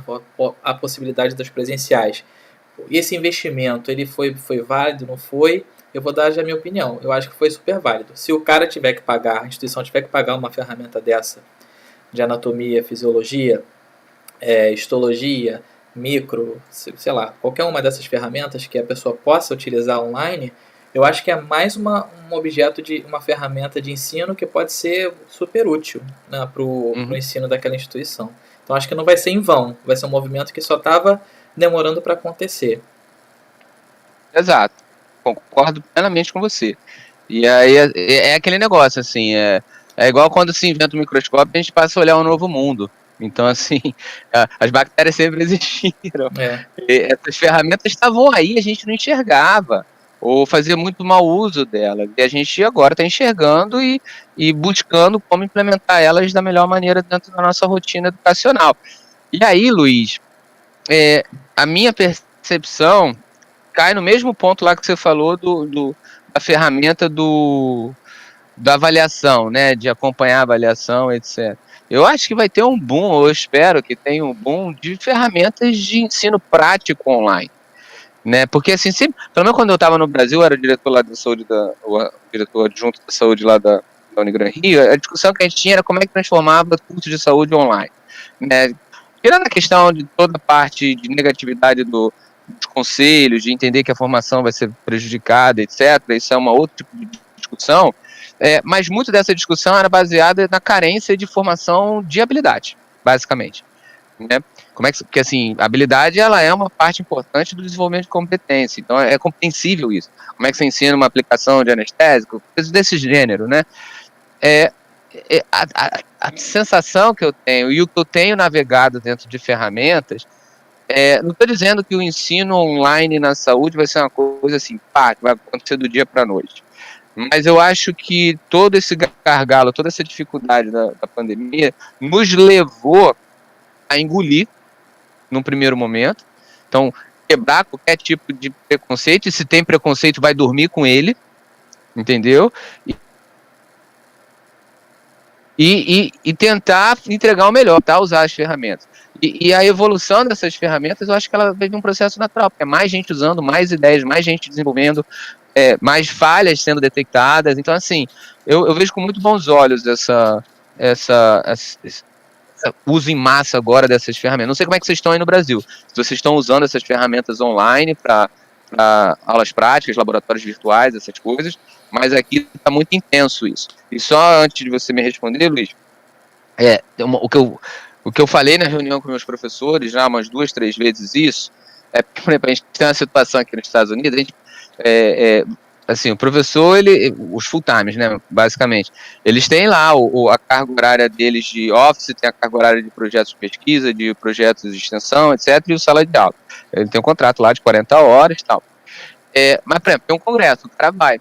A gente tem toda uma lógica trabalhista aqui, que você tem um PTO, tem várias coisas que você pode sair sem receber, sai recebendo, tem várias situações. Tudo isso que a gente está fazendo agora, essas aulas de Zoom gravada, isso vira um repositório de material para situações como essa. Ficou doente, não consegue dar aula. Pô, você tem um material repositório também. Eu tô falando para depois, para quando voltar.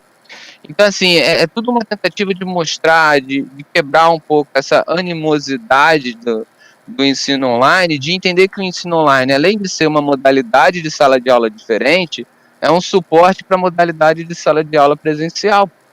Eu acho que quando a gente tiver essa... Mas aí é um feeling meu, é percepção subjetiva minha, enfim. Mas é o que eu tento passar de vibe para meus professores, é isso, assim.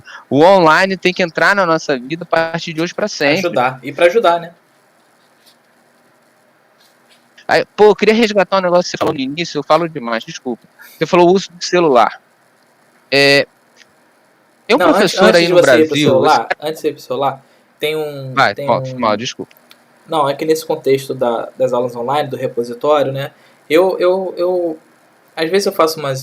que eu chamo de inovação, mas eu faço algumas coisas diferentes em aula, e boa parte delas, e as pessoas normalmente têm vergonha de dizer, né? Mas boa parte delas dá errado.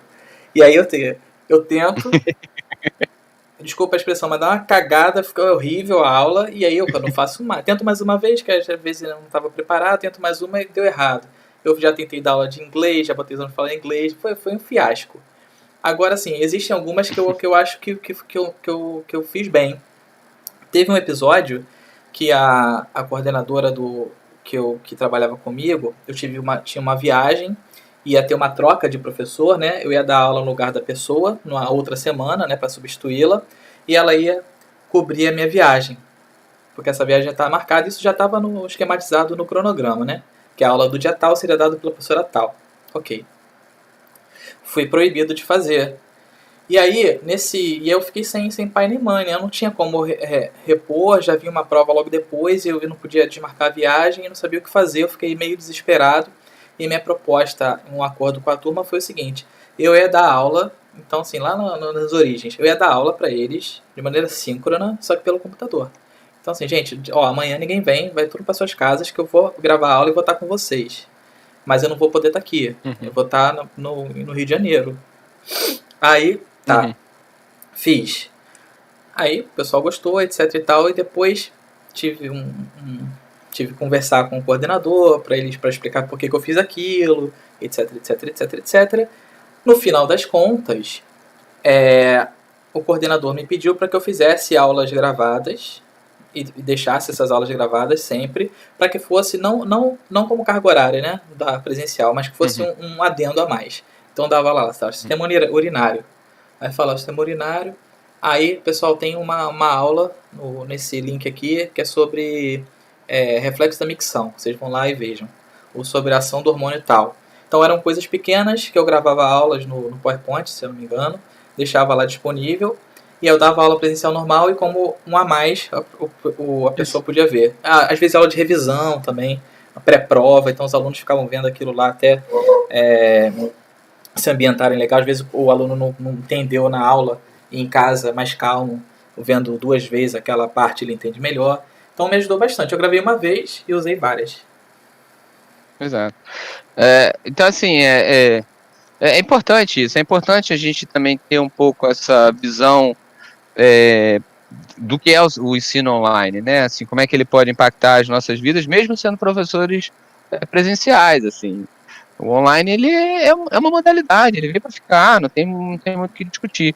Assim, hoje qual é um grande gargalo que eu estou enfrentando aqui e que está dentro do meu escopo de ações é aquilo que eu falei para você há um tempo atrás, falei para todo mundo aqui um tempo atrás.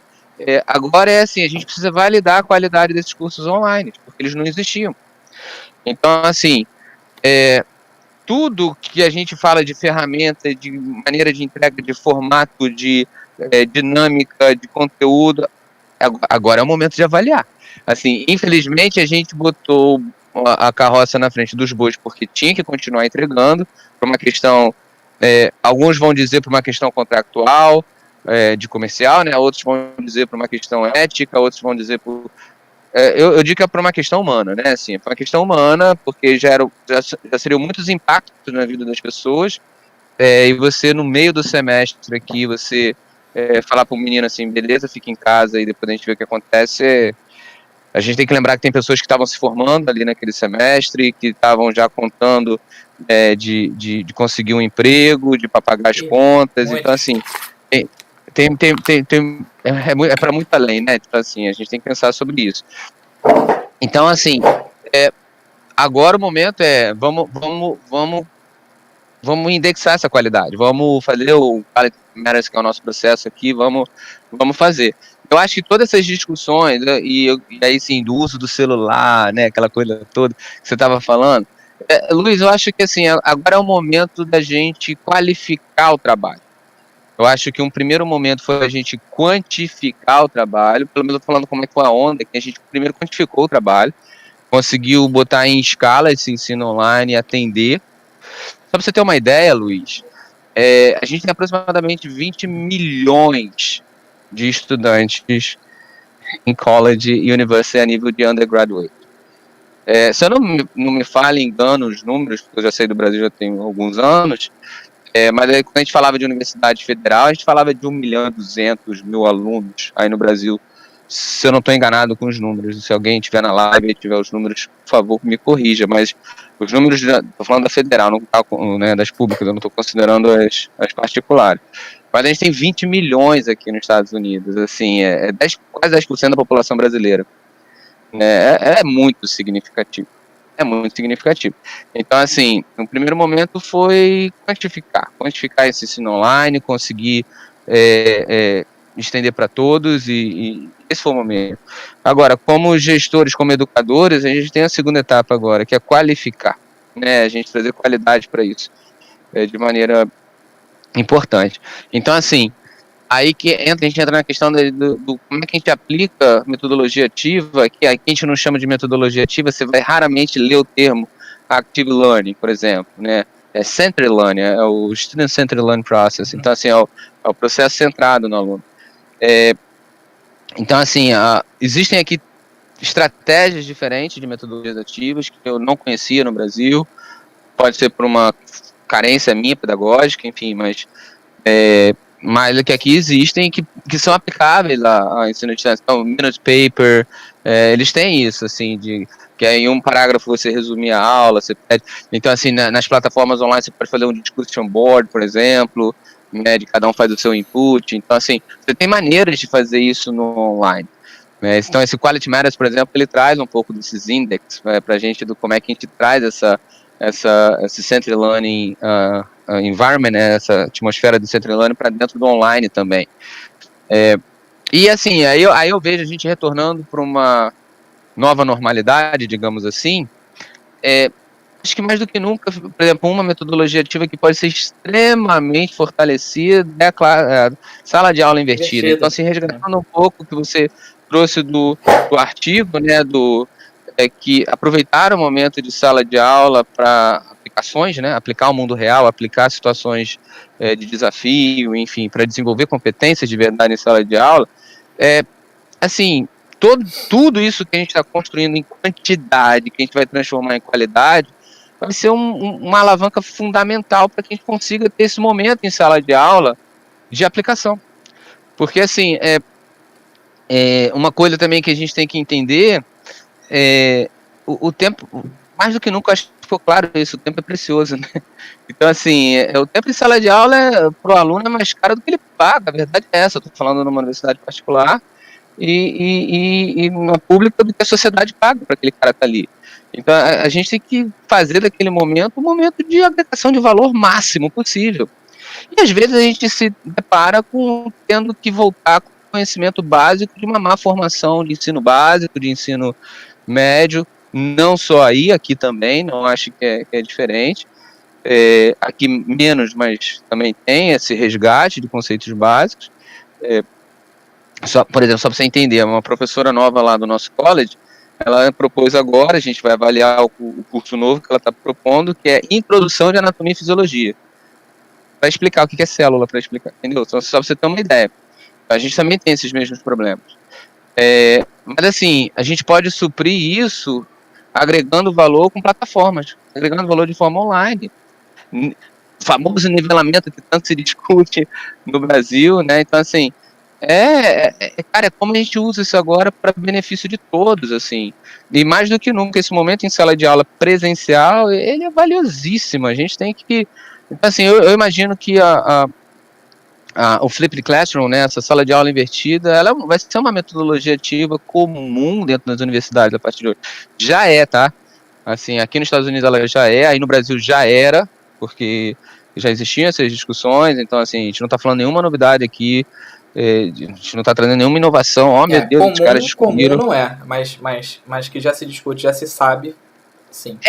Isso que eu quis dizer de comum, assim, não é nenhuma novidade, é isso que eu quero dizer, não é algo novo que as pessoas precisam praticar, eu acho que é isso, a gente precisa praticar, desenvolver, evoluir, mas o conceito básico, ele existe, ele está ali, né, enfim, e tem outras metodologias ativas que vão se fortalecer, né, o storytelling, o storytelling, que é um que você cria uma narrativa para trazer um cenário, enfim, várias outras, né, cara, o problematização, que as pessoas dizem problematização, o problem-based learning, enfim, todas podem ser muito bem utilizadas se você souber usar essa ferramenta online como suporte, né, então, assim, acho que é um grande desafio. E aí, Luiz, assim, hoje a gente está aqui, eu estou aqui, né, e muitos outros estão aqui, pensando nos próximos passos, né, e o nosso próximo passo, aqui enquanto instituições de ensino superior, é o FOL. Começa agora, final de agosto, e eu falo agora porque é agora, a gente está falando de 2 meses. Então, assim, a gente tem hoje nos Estados Unidos uma heterogeneidade de orientações, né? Existe lá o CDC com guidelines para ensino superior, se quiser, depois eu te compartilho para você compartilhar aí no link para o pessoal. Mas, assim, basicamente os estados estão em momentos diferentes de combate à pandemia, essa é a verdade, e no Brasil não devia ser diferente também pela continentalidade do país. Então, assim, a gente tem situações na Flórida é uma, na Califórnia é outra, no norte, Delaware é outra, enfim, cada estado tem a sua peculiaridade. Vou falar especificamente da Flórida, que é onde eu tenho um pouquinho de propriedade para falar. Aqui, assim, a gente tem a individualidade das instituições. As instituições, elas estão muito livres para decidir o que querem fazer. O que existe é um guideline de decidido retornar ao ensino presencial, existem as certas precauções de se tomar, né? Que é o controle de temperatura dos estudantes, que é o distanciamento social, de 6 feet, higienização, tudo isso, assim. A questão da capacidade já foi rediscutida essa semana. Dia aqui 30 de maio, a gente já está nesse momento. Inclusive a prefeitura, informações privilegiadas, já está fazendo o protocolo de retorno das escolas, né? No caso do município, nas escolas municipais, etc. Mas que vão ser as primeiras que vão retomar, provavelmente, porque os pais precisam trabalhar, as crianças em casa, né? Então tem essa questão também social.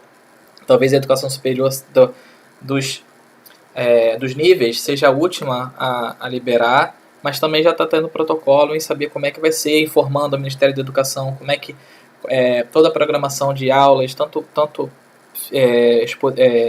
teóricas quanto práticas, como é que não é. Então já está todo havendo esse movimento e todo dia uma novidade. Então a gente já está fazendo isso, que provavelmente a gente está parecido com vocês temporalmente falando.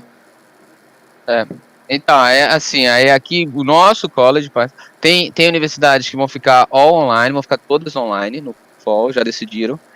Tem isso já responde a questão da Jamile, que perguntou se vão ter opções 100% online. Então, tem universidade, por exemplo, se eu não me engano, a California State, por exemplo, lá na Califórnia vai ser toda online, toda, ela já decidiu. Inclusive práticas. Então, assim, Inclusive, tudo online, tudo online.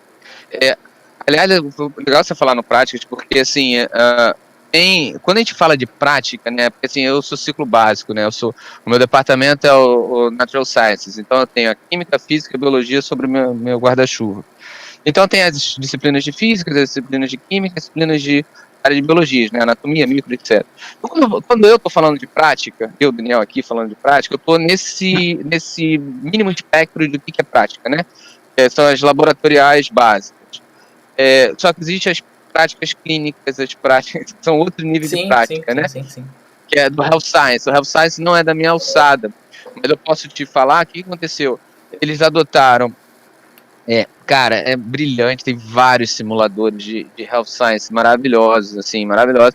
Mas assim, é complicado, né? A gente sabe que é complicado isso, mas no Spring eles adotaram isso. Pro Summer, eles já conseguiram fazer presencialidade nisso. Né? Eles ainda não estão entrando em muitas das escolas e universidades, não estão entrando em rede hospitalar, nas clínicas, né, de roda. Eles não estão entrando ainda. Opa, tá. E aí, mas assim, existe, por exemplo, planejamento para o fall. As teóricas serem no primeiro flex, no primeiro momento, e essas clínicas virem depois. Então, assim, eles estão nas discussões de como não minimizar esse componente clínico prático, mas também não expor aos problemas relacionados à pandemia, né? Então, assim, quando eu estou falando de prática esse tempo todo aqui, falando dessas práticas laboratoriais de ciências básicas, né? Eu não estou falando de clínicas. Aí a gente entra numa discussão muito mais complexa quando fala de clínica, né? É muito mais complexa. Mas, então, assim, é só para entender essa diferença. Então, quando você perguntou lá todo online, mas acho que as clínicas vão ter um tratamento diferenciado, né? No Health Science, eu acho que nas ciências da saúde, né? Mas aí, assim, a gente como college aqui decidiu pro Spring, de novo, o fall já está planejado, eu já planejei o fall desde o início do ano, já estava planejado. Então, assim, a gente tem que entregar segunda-feira, porque eu falei que vai chegar no momento do meu desabafo, a gente tem que entregar segunda-feira, eu, quanto departamento, eu tenho que entregar segunda-feira todo o planejamento de quais cursos vão ser online, pensar quantas sessões vão ser, quais cursos vão ser e online, que tipo de online, né? Quais cursos vão ser híbrido, teórico online, prático presencial, e quais cursos vão ser presenciais, né? E aí dentro dos presenciais e dentro desses híbridos, quantos alunos por sessão, como é que vai ser a dinâmica e qual é o calendário disso? Porque também a outra preocupação eu olho o meu departamento, né? O meu departamento eu tenho um X número de alunos, eu programo ali, eu vou ter 300 alunos caminhando pelo campus, só que tem um departamento do lado. Vai botar mais 300 alunos caminhando no campus. Mesmo que os prédios sejam separados, etc. Existe o trâmite, né? Existe o trânsito, aliás, de alunos. Existe o trânsito de professores. Então, assim, é uma preocupação muito complexa essa organização. Né? Então, por isso, segunda-feira, começar em agosto, segunda-feira a gente tem que estar com isso apresentado. Aqui também, a gente tem que apresentar para a Secretaria de Regulação da Educação Superior exatamente esse planejamento e até segunda-feira também. Acho que eles estão seguindo a mesma cronograma de vocês. No meu caso é mais fácil porque... Vai ver um coroinha que vai receber tudo ao mesmo tempo no computador. Para mim é mais fácil porque, primeiro que o time das ciências básicas normalmente são muito engajados, né? Na questão do... pedagogicamente falando. Muito mais do que do eixo clínico. Os professores do eixo básico são mais engajados que o eixo clínico. Estou falando na questão da pedagógica, né? Dessas questões de organização. Isso já é... Eu provei isso através de uma pesquisa que eu fiz. Então isso já torna mais fácil. E aí, no meu caso, assim, a minha parte é exatamente igual a sua. Assim, eu estou ajudando a coordenar e a pensar só o eixo básico. Anatomia, fisiologia, microbiologia, patologia. E os professores são ótimos, cara. Então, assim, é muito mais simples fazer isso. Eu tenho prazo até segunda, eu ainda estou despreocupado, porque eles, inclusive, já me mandaram sem eu pedir o planejamento deles. Então vai ser compilar aquilo, talvez perguntar alguma coisa ou outra, fazer o documento e mandar bala. Ô Daniel, a gente está se aproximando também de 5 horas, são 20 para as 5. Sem problema. Eu vou te... eu estou recebendo vários elogios aqui, depois eu vou compartilhar com você os elogios. Eu vou você vai ter a sua fala final, tá? Mas eu só queria, antes de terminar, agradecer o pessoal que está assistindo, Jamile, Roberta, Fátima Cruz, Adna Vitória, Marinho, Paulinho Lamana, Wallace, Pacienza, Camila Pimentel, minha mãe, Ana Lúcia Canedo, Rafael Demarco, Fábio Demarco, Bárbara Geraldino, e outros aqui que eu já me perdi, Juliana de Souza, então perdoe se eu esqueci, Fábio Mesquita, várias pessoas perguntando e não deu para responder todos, mas acho que a gente respondeu durante o Juliano Oliveira, Pedro Paulo, a gente respondeu durante a sua explanação. Daniel, vou te pedir o seguinte, para você ter a sua fala final sobre o que você acha de perspectivas pro fall aí que vai vir em relação a essa questão da pandemia, e depois a gente encerra e vai ficar gravado para o pessoal assistir depois. Tá. Bom, agradecer a todos que estão presentes aí, enfim, muitos nomes familiares me soaram, então mandar um beijo para todos vocês. Agradecer, enfim, espero ter contribuído de alguma maneira a elucidar qualquer questionamento, enfim, qualquer dúvida que vocês possam ter tido, e principalmente ter trazido algum valor agora, trazido alguma informação para vocês. Enfim, Luiz, a expectativa aqui é difícil, cara. Até eu estava lendo ontem eu estava lendo o título da live. O próprio título da live já é complicado. Assim, durante a pandemia, qual é essa curva temporal do durante, né? A gente não sabe, cara. Está no meio do durante. Então, assim, eu tenho uma preocupação grande, mas aí, enquanto a minha formação, da gente ver uma segunda curva de verdade, de pico de infecção, isso pode mudar toda a dinâmica no meio do processo de novo. O que aconteceu na Coreia, eles abriram e tiveram que fechar de novo as escolas. Exato. Então, assim, eu estou me preparando mentalmente para esse esforço de trabalho, tá? Então, você aí na sua gestão aí do seu grupo, se prepare com o seu grupo para isso, eu já estou preparando o meu grupo para isso também, que a gente possa ter toda aquela... Vai ser um pouco mais fácil, mas a gente pode ter toda volta nas recomendações, tá? Essa é uma expectativa real que eu tenho.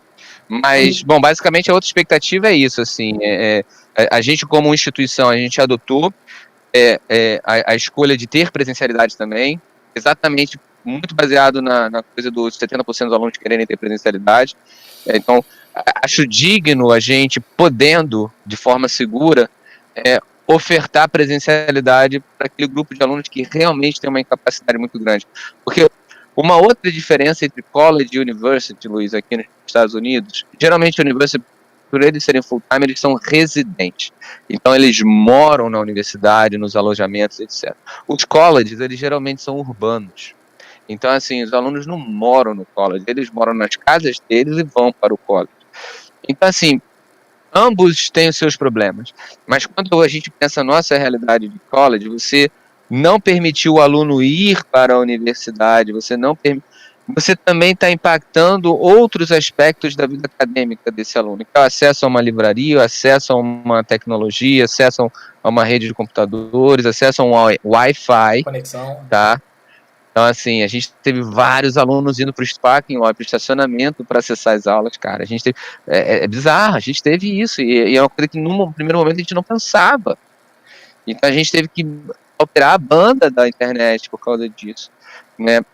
Porque uma coisa é o aluno lá na sala, no campus, acessando o WhatsApp, aqui nos Estados Unidos o WhatsApp, acessando o Instagram, Snapchat, o que seja, isso consome um certo rede de dados. Outra coisa é uma galera acessando live streaming, isso consome outro nível de dados. Então até isso tem que ser pensado, né? Então, assim, a minha expectativa é dar essa oportunidade, a gente vai fazer isso enquanto college, de ter, por exemplo, pelo menos uma sessão de anatomia e fisiologia 1 presencial aí para 24 alunos. A gente vai pegar essa rede, a gente tem salas de aulas grandes, então a gente vai usar isso. A gente vai pegar esses 24 alunos, vamos dividir, esse é meu exercício que eu vou ter que fazer, dividir em 3 sessões de aula prática, para botar 8 em cada, para respeitar o distanciamento, enfim. A gente vai ter que rebolar agora, cara, para garantir essa presencialidade de maneira segura. Mas é isso que eu espero pro fall. Então, assim, os 3 grandes desafios nossos, de uma maneira geral, é isso. É como é que a gente retorna a presencialidade de maneira segura e eficiente. De que maneira a gente não só continua o online, mas a gente qualifica esse online, né? A gente agora se atente bastante para a qualidade desse online. E a terceira é estar preparado a reviravoltas. Mudanças. Assim, isso, infelizmente, eu acho que vai ser inevitável. Infelizmente. E, de fim, agradecer o convite, cara. Eu sabe que eu te amo do fundo do meu coração. Você é um cara que a gente se conhece há 18 anos, e mais do que se conhecer há 18 anos, acho que a gente compartilha de muitas coisas, não só profissionais e pessoais, também há 18 anos. Então, assim, eu não participei de nenhuma live até agora. Tudo bem que ninguém me convidou antes, mas enfim. Tô brincando. Mas eu não participei de nenhuma live, assim, eu não gosto de falar de pandemia, eu não gosto. Mas esse tema e você me convidando, eu não podia recusar de forma alguma, entendeu? Então, assim, muito obrigado pelo convite, me sinto super honrado aí, tá? Cara, eu que tenho que te agradecer, porque primeiro pelas questões pessoais, né, de amizade que nós temos, é até uma oportunidade pra gente botar o papo em dia, aproveitar essa live, então a gente falou de outras milhares de coisas.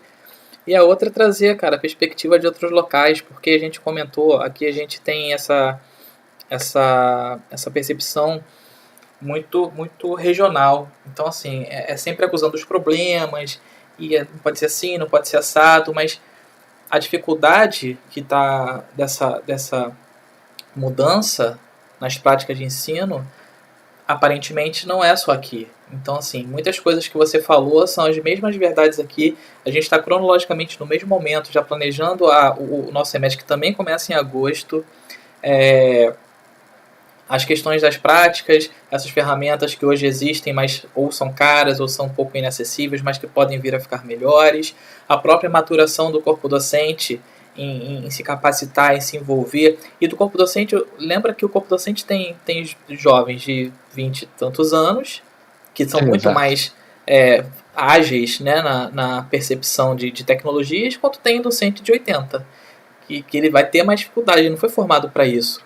Então, assim, existe uma grande dificuldade, várias nuances que a gente está se acostumando. Acredito que em agosto a gente já vai estar um pouco mais confortável, né, nessa questão, pelo menos das ferramentas básicas. Da mesma maneira, os alunos um pouco mais confortáveis e eu espero resilientes com a capacidade de entender que isso é um processo que veio acelerar, na minha percepção, né, veio acelerar o que já ia acontecer a longo prazo. É inconcebível, na minha ótica, a gente fazer tudo pelo celular, pedir comida, reservar hotel, comprar passagem, conversar com uma pessoa no Japão, conversar com você na Flórida de maneira síncrona e ir para a sala de aula, sentar, chegar atrasado, o professor falar lá no PowerPoint e todo mundo ir embora. Fica um pouco descompassado com o que a sociedade está, as transformações sociais, né? Eu acho que essa pandemia veio, a gente teve que se adaptar com o carro andando, como você falou, eu falei, você falou também, trocar o pneu carro andando, mas agora eu acho que a gente já entendeu que a realidade não vai voltar como era antes e que a gente tem que se adaptar a esse novo momento e torcer para que novas ferramentas apareçam para facilitar essa nossa condição.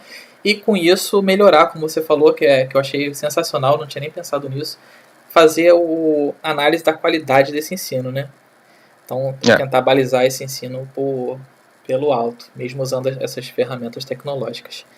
Cara, eu acredito que a gente vai ter vários elogios aqui, porque eu tenho escolhido a dedo essas pessoas, porque dá muito trabalho fazer live, muito trabalho. Então, para eu fazer uma live, para não acrescentar nada para ninguém, é melhor nem fazer. Então, eu tive a primeira, foi muito legal. Então, teve o embate das privadas e das públicas. Depois, eu te mostrei, né? Agora você vem trazer a perspectiva do internacional e mostra, eu espero que tenha mostrado para professores, gestores e alunos que não está tão diferente assim. Apesar, lógico que a gente tem problemas de conexão, de diferenças sociais muito mais grosseiras que vocês, mas na questão do ensino a gente está... Beleza. A gente está ainda engatinhando. Diga aí. Não, desculpa, só a última fala assim. Se eu pudesse falar assim, não é a diferença dos Estados Unidos e Brasil nesse momento. Eu só acho que é uma questão de timeline, assim. Eu acho que os Estados Unidos estavam um pouquinho mais preparados no sistema de ensino online que o Brasil. Tá, e aí eu tô me baseando no que eu leio, no que eu estudo e de experiência profissional aí do Brasil e aqui. E você isso viveu fez as um duas pouquinho coisas. de diferença. Exato. Isso fez um pouquinho de diferença de ser traumático aqui, de ser difícil, mas de ser um pouco mais eficiente no sentido de barreira de tempo. Porque, assim, você vê uma reportagem, como eu vi, me deixou muito triste de, sei lá, 90% das universidades federais não conseguiram fazer essa transição e pararam as aulas.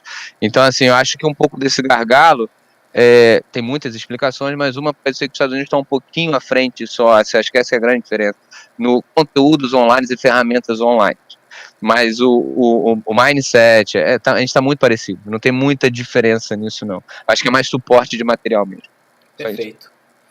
Perfeito. Daniel, muito obrigado. Se você quiser continuar aí na live mais um pouquinho, que aí você vai ter pagode? Interrompo. Não, eu vou tirar, mas tava boa, né, a trilha. Tava eu tiro. E aí, agradecendo o pessoal que está aí com a gente até agora. Tinha uma equipe, então quem ainda não deu presença aí, dê a presença, porque tem o meu apoio, que eu agradeço de novo pela participação. Eles vão anotar quem está lá para receber o certificado. E fiquem de olho nas próximas lives, tem muita coisa legal, cara. Eu tô muito na expectativa de todas. Eu faço e eu tô na expectativa de ver o que essas pessoas vão falar. De verdade, não tô brincando não é marketing não. Por exemplo, eu quero, cara, eu fico pensando como é que uma pessoa, semana que vem, como é que a gente é formado para ser pesquisador? Como é que a gente dá aula? E aí, que tem um monte de nuances, né, pedagógico. E como é que os caras são brilhantes? Os alunos adoram eles. Presente, ganha vinho, ganha chocolate, tem foto no Instagram. Eu tenho uma inveja branca deles. Eu tenho muita inveja branca deles. Mas assim, eu não quero perder esses caras por nada na equipe. Porque esses caras são sensacionais. Depois tem uma expoente aqui no direito, que eu sou uma fã também, e é uma área completamente diferente, a falar das políticas públicas, o que impactou, eu não sei nada, vou aprender com ela. Depois a questão do racismo na sala, na meio acadêmico, depois da questão do preconceito de gênero. Cara, programa aí, toda quarta, 3 horas, do Brasil, assista a nossa live que você vai se amarrar. Galera, muito obrigado, boa tarde. Estou me sentindo já um blogueiro. Vou interromper aqui a nossa transmissão. Espero que vocês tenham gostado bastante da nossa reunião. Você fica, né?